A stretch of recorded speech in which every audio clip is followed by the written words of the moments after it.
Setelah beberapa bulan Indonesia diterpa pandemi COVID-19 dan menerapkan PSBB di banyak daerah, Indonesia akan memasuki fase baru, yakni fase normal baru.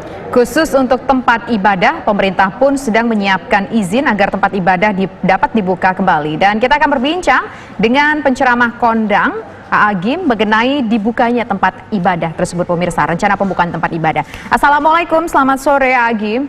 Waalaikumsalam warahmatullahi wabarakatuh. Ya Agim, bagaimana menilai soal rencana pemerintah untuk membuka kembali tempat ibadah dan tengah menyiapkan protokol kesehatannya?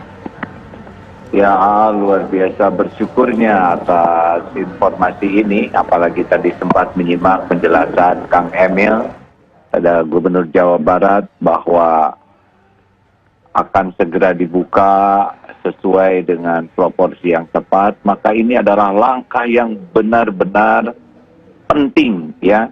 Apalagi azas negara kita kan Pancasila, ketuhanan yang Maha Esa. Kalau kita terlalu banyak berpikir tentang COVID, tentang ekonomi dan sebagainya, tapi mengabaikan atau kurang sungguh-sungguh kepada keyakinan bahwa Allah lah yang bisa mengubah wabah ini menjadi berhenti, maka ini adalah sesuatu yang kurang tepat. Maka dengan adanya informasi akan dibuka rumah ibadah secara proporsional sesuai dengan wilayah yang diyakini aman, maka ini sangat disyukuri, akan banyak jadi solusi insya Allah.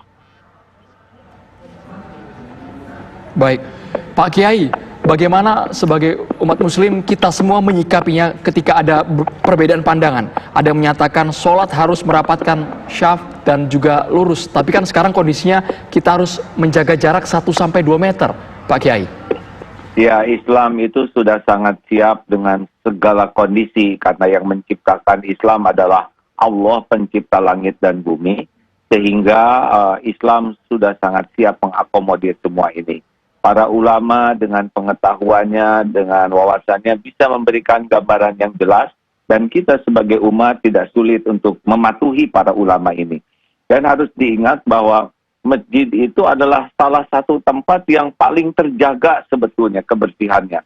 Masuknya dalam keadaan wudhu, dan tidak ada ya tempat lain yang lebih menggunakan prosedur kebersihan seperti halnya bagaimana orang Islam memasuki masjid. Ini fakta, ya. Tinggal ditingkatkan bagaimana kebersihan ini dengan standar yang lebih baik sehingga meminimalisir terjadinya penularan. Jadi ini adalah langkah yang sangat didukung, lengkap dengan aturan-aturan yang disesuaikan protokol kesehatan dan dari majelis ulama. Sehingga umat tidak ragu karena bisa melakukan dengan dalil yang tepat.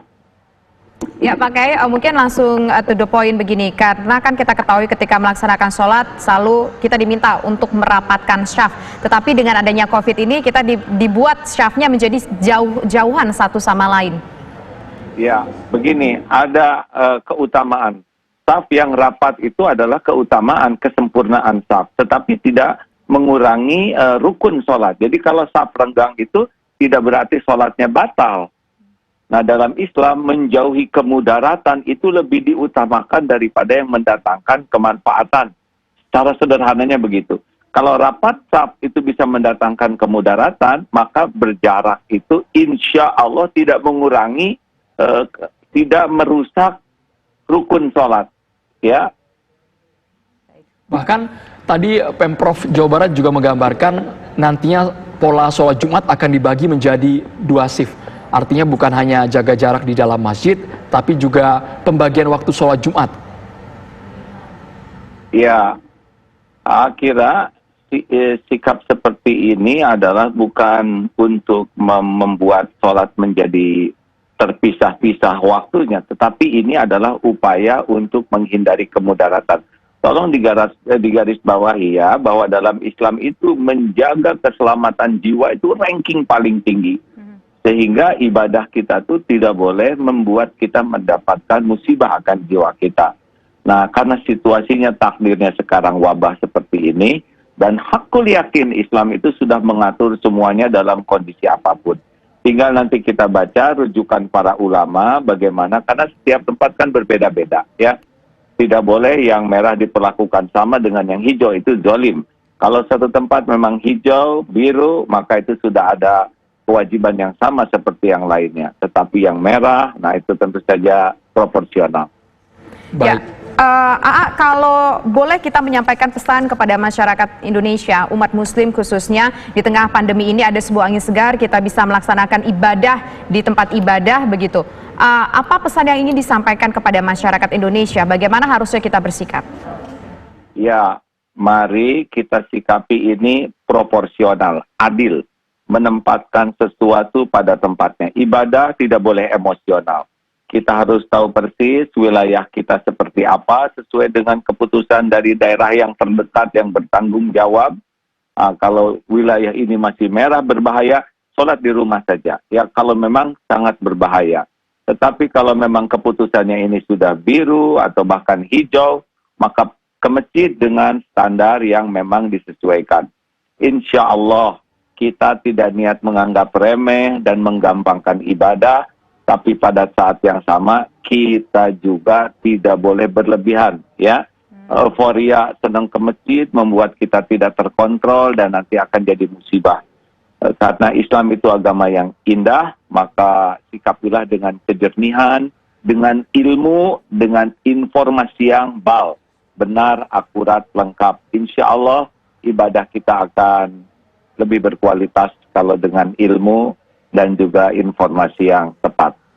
Baik, Agim mungkin bisa juga dijelaskan dengan contoh yang ada di zaman Rasulullah SAW seperti apa ketika diterpa wabah maupun pandemi, sikap mereka sebagai umat untuk terus beribadah, untuk terus istiqomah seperti itu, Agim.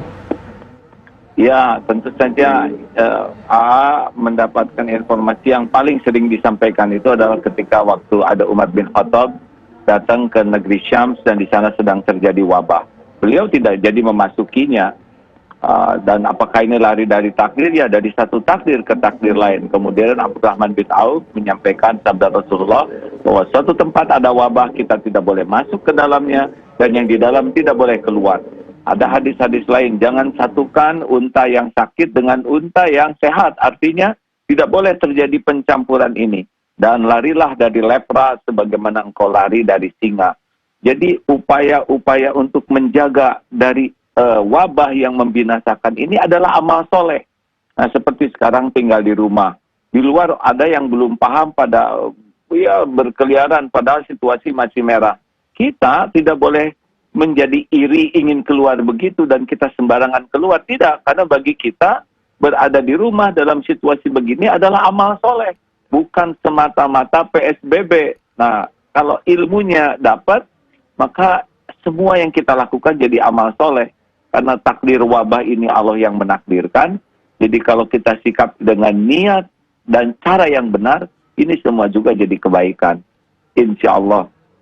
Oke, Agim, begini, sebetulnya efek dari COVID-19 ini bukan hanya mempengaruhi kita, aktivitas kita beribadah ke tempat ibadah saja, tetapi juga mempengaruhi bagaimana hubungan kita antar manusia, sesama manusia, begitu Agim. Nah, dalam kondisi nanti kita akan memasuki katakanlah adaptasi baru, ataupun juga kita nanti ada istilah nama new normal, ini bagaimana cara kita untuk menjaga silaturahmi kita, Agim? Karena kan ini juga bagian dari ibadah tentunya. Ya, silaturahim itu yang paling inti sebetulnya bukan hanya salaman. Salaman itu suatu kebaikan. Tetapi nyambungnya hati itu yang lebih penting. Ya, sekarang fisik dekat, tangan salaman, hati tidak dekat, itu juga tidak bisa tersambung kasih sayang ini. Maka mungkin dengan ada situasi seperti ini, ya ada kirim-kiriman, saling mengirim, padahal kita ada di rumah, itu juga bisa menyambungkan kasih sayang. Ngirim makanan ke tetangga, kita secara fisik tidak bisa datang ke tetangga, tetapi kepedulian, keikhlasan itu akan terasa sekali, ya. Sendiri di sini melihat ada orang yang ngirim, kita juga berusaha ngirim, fisik tidak bertemu, tetapi kita merasakan kepedulian, kasih sayang, perhatian, dan mungkin ini bisa lebih berkualitas daripada sekedar hadir fisik, tapi hati malah. Misalkan kita di masjid duduk sholat sama-sama, tapi hatinya tidak nyambung. Ada perbedaan pendapat sedikit menjadi jengkel.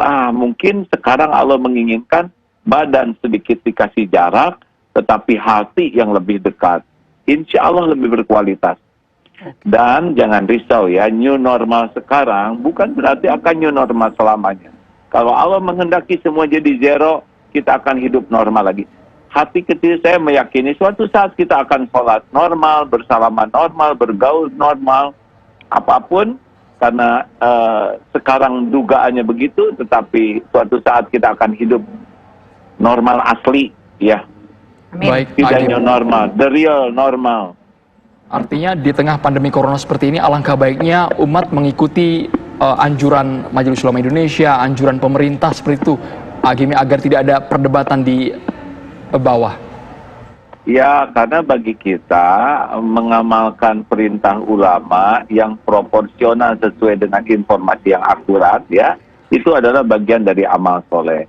Kita tidak akan kehilangan pahala kalaupun kita berada di rumah, dan memang faktanya menurut ulama itu adalah di rumah sah dan juga daerah merah. Jadi jangan risau, karena dekat dengan Allah itu tidak harus melanggar sesuatu, ya. Sehingga kita memaksakan ke masjid dan di masjid jadi masalah. Tetapi sekarang kan sudah mulai dibuka, ya, proporsional. Insya Allah semua akan berjalan baik-baik.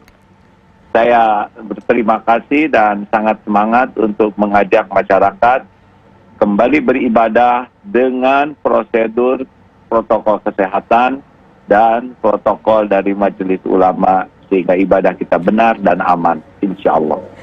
Baik, terima kasih Kiai Haji Abdul Agim Nastiar atau Agim atas waktunya bersama kami di program Kabar Petang. Assalamualaikum. Waalaikumsalam warahmatullahi wabarakatuh.